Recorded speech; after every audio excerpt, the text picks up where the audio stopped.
بسم الله الرحمن الرحيم Bismillahirrahmanirrahim. Alhamdulillahirabbil alamin wassalatu wassalamu ala Rasulillah wa ala alihi wa ashabihi ajma'in. Amma ba'd. Assalamualaikum warahmatullahi taala wabarakatuh. Mga kaibigan, mga kapatid sa pananampalatayang Islam, ating muling ipagpapatuloy ang pagdidiscuss, pagpapaliwanag, pagtatalakay sa aklat ni Sheikh Shalih Al Fawzan na Al-Mulakhas Al-Fiqhi bilang aklat na ating tinitikap, tinatalakay sa ating subject na fiqh. Sa huling episode last week, ang pinakahuling paksa na ating tinalakay ay ang salatu ahlil a'dhar. Ibig sabihin yung mga paraan, mga kaparaanan ng pagsasala ng mga taong may mga mabibigat na kadahilanan o kapahintulutan. So itong sa araw na ito ay panibagong paksa, mashallah, ang ating tatalakayin. Ay patungkol sa Salatul Jum'ah, ahkam Salatul Jum'ah. Sabi ng ating Sheikh, babun fi ahkam Salatil Jum'ah, pintuan o kabanata ukol sa mga panuntunan ng Salatul Jum'ah. Kabanata ukol sa mga panuntunan ng Salatul Jum'ah. Subalit, sa araw na ito ay bagamat ang tatalakay natin sa paksang ito dahil tinalakay ng ating Sheikh sa mahabang page, kung di ako nakamali 20 page itong mga kaalaman o panuntunan batas na may kaugnayan sa tinatawag na Jum'ah, Salatul Jum'ah. No, sa araw na ito, sa unang part ay ating munang tatalakayin yung mga kaaya-ayang gawain at mga natatanging katangian ng araw ng Jum'ah. Ano yung mga kaaya-ayang gawain, mga sunna na gawain, no, na ginagawa ng mahal na propeta sallallahu alaihi wasallam sa araw na iyan, na tayo ay ginagantimpalaan ni Allah subhanahu wa ta'ala na ating ginagawa ito mga kaaya-aya, mga sunna na gawain. At ano yung mga natatanging katangian ng araw ng Jum'ah, kaya siya ginawang kabilang sa mga pinakamainam ng araw sa mga araw ng Islam. So bakit ano mga natatanging katangian ng araw ng Jum'ah? So bilang panimula, pambungat, sabi ng ating Sheikh, sumiyat bidhalika li jam'ihal khalq al-kathir. Tinawag daw siyang Jumu'ah, ang tamang pagbigkas po ay Jumu'ah. No, Jumu'ah, yan ang araw ng Jumu'ah. Tinawag daw siyang sa ganyang katawagan ay dahil sa pagtitipon ng mga maraming tao, maraming nilalang. No, tinawag daw siyang Jum'ah ay dahil sa pagtitipon. Hinango siya sa kataga o kasalita na al-jama', yung pagtitipon. No, pagtitipon. Kasi nga sa araw na iyan tayo ay nagtitipon. No, tayo ay nagkakaisa, nagkakasama lahat ng mga Muslim. No, nagtitipon sila dahil ito ay kabilang sa mga dakila at mahal na araw natin. No, kaya nga nabanggit dito, wa yawmuha afdalu ayyamil usbu'. Ang araw ng Jum'ah ang siyang pinakamainam na mga araw sa isang linggo. So sa isang linggo, ang pinili ni Allah subhanahu wa ta'ala bilang dakila, mahal na araw at mainam na araw ay ang araw ng Jum'ah. Sabi ng mahal na propeta sallallahu alaihi wasallam, min afdali ayyamikum yaumul Jum'ah. Kabilang sa mainam na mga araw ninyo ay ang araw ng Jum'ah. Ang araw ng Jum'ah. Pinili, ibinukod-tangi sa atin ni Allah subhanahu wa ta'ala ang araw ng Jum'ah para bilang mahal na araw, dakilang araw. Nabanggit sa isang hadith na inilihis ni Allah subhanahu wa ta'ala ang mga naunang kaum, mga nasyon katulad ng Yahuda at Christian sa araw ng Jum'ah. No, hindi pinili ni Allah para sa kanilang araw ng Jum'ah. Ibinukod-tangi sa atin to ni Allah subhanahu wa ta'ala. Kung sa kanila, sa mga Yahud ay araw ng Sabado, sa araw ng Linggo ay sa araw ng Linggo ay ang mga Kristiyano, ang araw ng Jum'ah ay ibinukod-tangi sa atin ni Allah subhanahu wa ta'ala. At maraming mga kaganapan at makasaysayan ang araw na ito, na nabanggit na sa araw na ito nilikha o di kay pinasok si Adan sa paraiso, at sa araw na ito gugunaw ang paggunaw ng mundo, kabilang lamang to sa mga kaganapan o pangyayari na mangyayari sa araw ng Jum'ah. Kaya itong araw ng Jum'ah ay nabubukod tangi sa atin, no? Na pinili sa atin ni Allah subhanahu wa ta'ala bilang dakilang araw at mahal na araw natin bilang mga Muslim. At sabi pa rito, ipinag-utos ang pagtitipon ng mga Muslim sa araw na ito upang sila ay bigyang babala o paalalahanan sila hinggil sa mga biyaya sa atin ni Allah subhanahu wa ta'ala itong araw ng Jum'ah, dakilang biyaya sa atin. Kaya pinag-utos dito ang khutbah upang paalalahanan tayo sa araw na ito. Kaya tayo nagtitipon-tipon sa araw ng Jum'ah at nagkakaroon ng sala at khutbah upang paalalahanan tayo hinggil sa mga biyaya pagpapala sa atin ni Allah, hinggil sa mga kautusan ni Allah, at upang bigyan tayong babala hinggil sa mga ipinagbawal ni Allah subhanahu wa ta'ala. Kaya sabi dito, ipinag-utos ng mga Muslim ang pagdalo sa araw ng Jum'ah at pakikinig ng khutbah at pagtatayo ng salatul Jum'ah. Kaya inubliga sa mga kalalakihan ang salatul Jum'ah. Sa mga kababahihan ay hindi obliga. No, pwede silang dumalo pero hindi obliga sa kanila. Natalakay na natin to sa mga naunang lecture. Sinabi ni Allah subhanahu wa ta'ala, Ya ayyuhalladhina amanu idza nudiya lis-salati min yaumil jum'ah fas'au ila dzikrillah wa dharul bai'.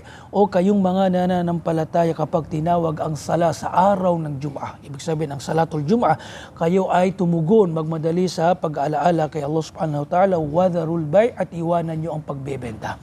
Kaya sabi ng ating mga ulama, ayon sa aya na ito, ay haram, pinagbawal, hindi katanggap-tanggap ang pagbebenta, no, sa pag nagumpisa na o tinawag ang adhan ng araw ng Jum'ah, ng salatul Jum'ah, no, salatul Jum'ah sa mga kalalakihan. So pinagbabawal ang pagbebenta. Mas mainam na tayo ay magsara ng maaga para tayo ay nakakagawa din ng pagsamba, no, o di kayo wag na mag-open sa araw ng Jum'ah. Pero bagamat pwede magtinda kapag hindi pa nag-adhan.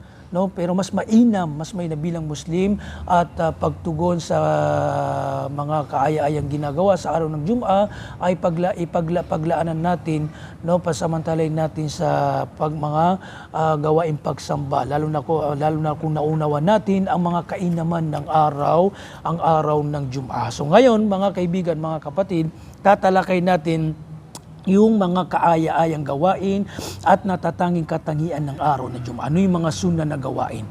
No, at yung mga natatanging katangian ng araw ng Jum'ah. Una dito, sabi ng ating Sheikh, sunna na magparami ng salawat sa mahal na propeta sallallahu alaihi wasallam. Sunna, kaaya-aya, ginagantimpalaan tayo at kaugalian ng mahal na propeta sallallahu alaihi wasallam at ng mga sahaba at lahat ng mga Muslim na tayo ay nagsasalawat sa mahal na propeta sallallahu alaihi wasallam. Ang paraan ng pagsasalawat ay maraming uri ng paraan ng pagbigkas, pagsambit ng salatun nabi, as-salatu ala nabi. Kabilang doon yung at-tashahudu thani, yung na-memorize natin, na isa sa ulo natin, na yung pangalawang tashahud, yung Allahumma salli ala Muhammad wa ala ali Muhammad kama sallaita ala Ibrahim wa ala ali Ibrahim fil alamin. Yun.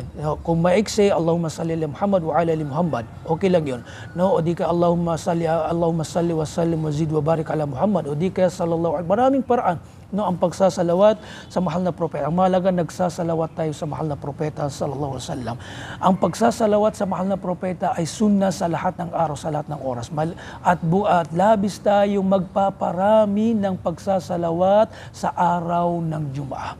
Labis tayo magpaparami ng pagsasalawat sa mahal na propeta sa araw ng Jum'ah.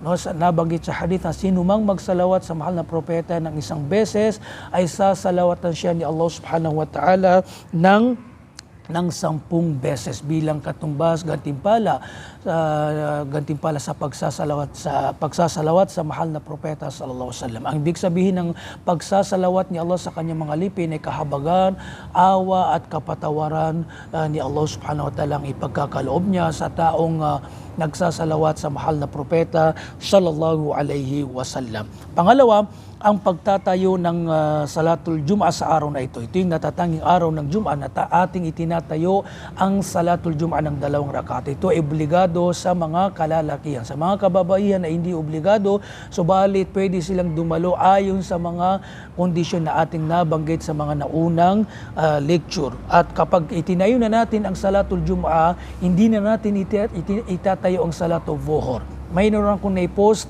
na ating nasabi na wala sa katuruan at bagkus ito ay bid'a na ginagawa ng ilang kamusliman na kapag itinayo nila ang Salatul Jum'ah ay itinatayo pa nila ulit ang Salatul Zuhur. Ito ay kamangmangan bid'a po.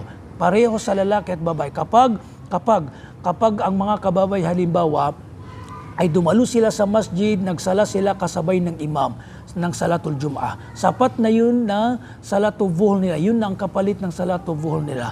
No? Isang bid'a o kamangmangan, kamalian na kapag itinayo nila ang Salatul Jum'ah sa masjid ay pag-uwi nila sa bahay, tinatayo pa nila ulit o tinatayo nila ang Salatul Zuhur. Ito po ay bid'a. Kapag itinayo mo na ang Salatul Jum'ah kasabay ng imam, ay yun na ang kapalit o di ka yun ang kahalili, kapalit ng obligadong sala sa tanghali. Yun na yung para tumatayong Salatul Zuhur mo, no? Salatul Zuhur. So hindi na kailangan bagkus ito ay bid'a na kapag itinayo ang Salatul Jum'ah, sumabay sa imam ay itatayo pa ang Salatul Zuhur. Ganun din sa mga kalalaki, may mga gumagawa niyan sa ilang kamusliman at hinatulan ng ating mga scholar na ito ay kabilang sa mga bid'ang gawain. Na kapag sapat na kapag naitayo na natin ang Salatul Jum'ah kasabay ng imam, yun na ang sala natin sa tanghali. No, wala nang ibang obligadong sala na itatayo pa. No, sapat na 'yon. No, sa mga kababaihan kapag sila sa bahay, hindi sila dumalo ng Salatul Jum'ah kasabay ng imam. Siyempre, itatayo nila ang Salatul Zuhur. Salatul Zuhur ang itatayo nila kapag hindi sila sumabay sa masjid, sa bahay lang sila. No, kapag sila sa bahay lang sila, Salatul Zuhur siyempre ang itatayo nila. So balit kapag sumabay sila sa imam sa masjid, Salatul Jum'ah ang itatayo nila kasabay ng imam at pagkaraan hindi na nila itatayo ang Salatul Zuhur. Okay? Ganon din sa mga kalalakihan. So yan ay tawag dito paalala lamang, no? Paalala lang at may naipost ako hinggil dito bilang paalala babala sa ating lahat. So pangatlong sunna nabanggit natin dito, ang kautosang maligo sa araw na ito. Sunna na maligo sa araw na ito. Yun na nga ang pagliligo ay kabilang sa kalinisan, no, ang kalinisan ay inuutos ng relihiyong Islam. So marapat na tayo ay malinis, naliligo sa bawat araw, no, sa bawat araw. Lalo na nabanggit ng ating mga scholar na pag yung tao na may amoy, malakas na amoy, pasintabi, o di kaya may mga trabaho siya na mabibigat, na pinapawisan masyado, so dapat bago siya tutungo sa masjid, dadalo sa araw ng Jum'ah, dahil ito nga ay araw ng Jum'ah, nagtitipon-tipon ang maraming Muslim. So hindi maganda na ikaw ay dumalo na nangangamoy ka, kaya inubligan ng ating mga ulama na banggit na yung sobrang may malakas na amoy ay dapat maligo siya bago siya tumungo sa araw na iyan. Lalo na yung may mga trabaho mabibigat na pinapawisan masyado. So bago siya tutungo sa mga masjid, ay magpahinga muna siya, pagkaraan ay siya ay maligo para wala siyang napipinsala, nadidisturb na mga kasamahan, mga katabi sa loob ng masjid. Pang-apat, ang kautosang magpabango sa mga kalalakihan. Sunna na magpabango sa araw na iyan. Dahil nga ito ay madakilang araw, mahal na araw, so dapat tayo nagsusuot ng magandang kasuotan, nagpapabango tayo ng mga iba't ibang ng pabango sa mga kalalakihan. Sa mga kababaihan ay bawal na sila ay magpabango. Sila ay magpabango pag sila ay lalabas ng bahay. Okay, natalakay na natin ito sa mga naunang lecture na ang mga kababaihan hindi pwedeng magpabango pag sila ay lalabas ng bahay. Pareho sa pagpupunta sila sa masjid o kaya sa ibang lugar. Haram po yan sa mga kababayan. Pero kung sa bahay, mashallah, sa kanilang mga asawa, magpapabango sila, magpapaganda sila, ito po ay sunna at ito ay ibada. Pag sila ay sa loob ng bahay lamang, no? Sa bahay lamang, ay pwede silang magpabango. Yan ang kabilang sa mga panuntunan. Ikalima, sunna na maagang pumunta ng masjid sa araw ng Jum'ah. Sunna na maagang pumunta ng masjid sa araw ng Jum'ah. So, mashallah, sunna na maaga tayong pumunta ng masjid sa araw ng Jum'ah upang mapaglaanan natin ang iba't ibang uri ng pagsamba. May nabanggit nga na hadith na sinong mang mas maaga, halimbawa sa unang bahagi ng oras, halimbawa mga 7 or 8, ay para siyang nag-alay ng kamelyo. Sa susunod na bahagi, ikalawang bahagi ng pagpunta ng masjid ay para siyang nag-alay ng baka.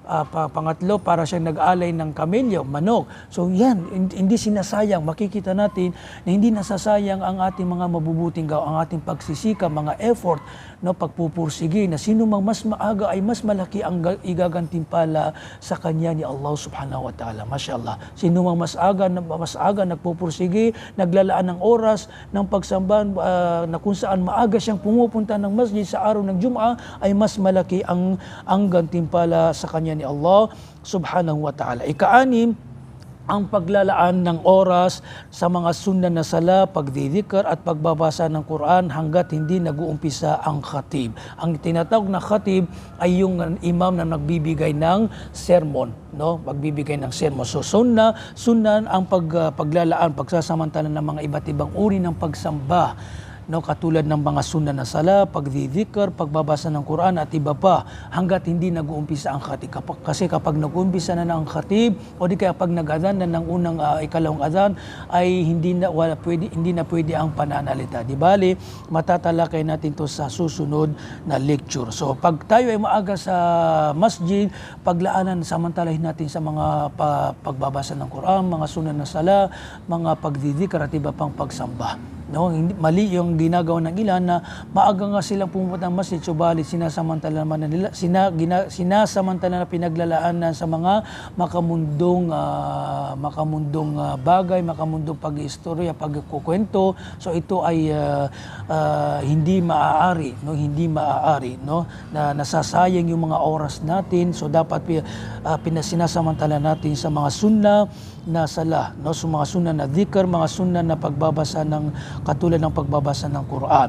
Ikapito, sunna ang pagbabasa ng Surah Al-Kahf sa araw ng Jum'ah. Sunna ang pagbabasa ng Surah Al-Kahf sa araw ng Jum'ah. Ang pagbabasa ng Quran ay sunna yan sa lahat ng oras at sa araw ng Jum'ah. Subalit, natatangi, no, sunna na wag natin kalimutan ang pagbabasa ng Surah Al-Kahf. Ang Surah Al-Kahf isang chapter sa Quran, sa kalagitnaan ng Quran. So sunna na dapat ating basahin, sanayin natin na kapag araw ng Jum'ah ating binabasa ang Surah Al-Kahf. Dahil ito ay kaugalian, sunna ng mahal na propeta sallallahu alaihi wasallam. Nabanggit sa hadith na sinumang binabasa niyang Surah Al-Kahf sa tuwing araw ng Jum'ah ay maliligtas, malalayo siya sa fitna ni Masih ad-Dajjal, no? Ito yung Antichrist, nalilitaw na kabilang sa malalaking palatandaan ng paggunaw ng mundo. So tayo malalayo, maliligtas sa fitna ng tao na ito. So ang pagbabasa ng Surah Al-Kahf, kahit anong surah, subalit wag natin kalimutan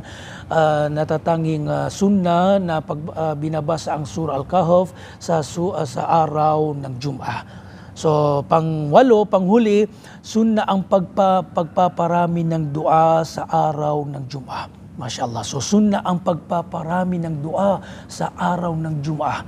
Sa buong araw ng Jum'ah. Nabanggit sa hadith kasi nasabi ng mahal na propeta sallallahu alaihi wasallam, may oras sa araw ng Jum'ah na kapag nasang-ayunan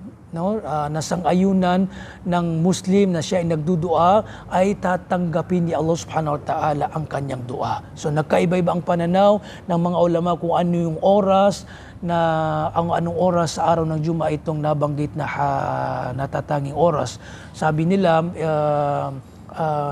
may mga nagsabi before ng pag-umpisa ng khutbah, ganito. So mas sabi nila mas natatangi kasi na siguradong oras ay ang pagkaraan ng asar hanggat hindi pa lumulubog ang araw. So marapat sa isang Muslim na tayo ay magparami sa lahat ng oras sa araw ng Jum'ah para mas natitiyak natin, masisigurado natin ang nabanggit na kahigitan ng pagdudua sa araw ng Jum'ah. Subalit, wag natin kaligtaan, mas nasigurado nga natatangi ang pagdudua, mas katanggap ang pagdudua sa pagkaraan ng asar hanggang sa hindi lumulubog ang araw. Yan po ang mas sigurado natatanggap ayon sa mga nakakaraming pananaw ng ating mga scholar na tayo magparami sa oras na iyan. Pero subalit mas mainam na tayo parami natin yung pagdudua sa loob ng sa loob ng buong araw ng Jum'ah para masigurado natin na natumbok natin na sangayunan natin ang nabanggit ng ating mahal na propeta sallallahu alaihi wasallam. So ito lamang po yung mga sunna at mga natatanging katangian ng araw ng Jum'ah. So inshallah ta'ala sa susunod na episode ay ating pangtatalakayin ang ilan sa mga panuntunan, mga kaalaman, mga batas na nauugnay sa tinatawag na Jum'ah, Salatul Jum'ah. So maraming salamat sa patuloy niyong pakikinig. Gantimpala nawa tayo ni Allah subhanahu wa ta'ala. Gabayan nawa tayo ni Allah na ating may sabuhay yung mga kaalaman na ating natututunan sa ating online study class. At kung mayroon man kayong katanungan na i-PM nyo lamang sa akin. Maraming salamat. Hanggang sa muli, wa akhiru da'wana alhamdulillah. Wassalamu alaikum warahmatullahi ta'ala wabarakatuh.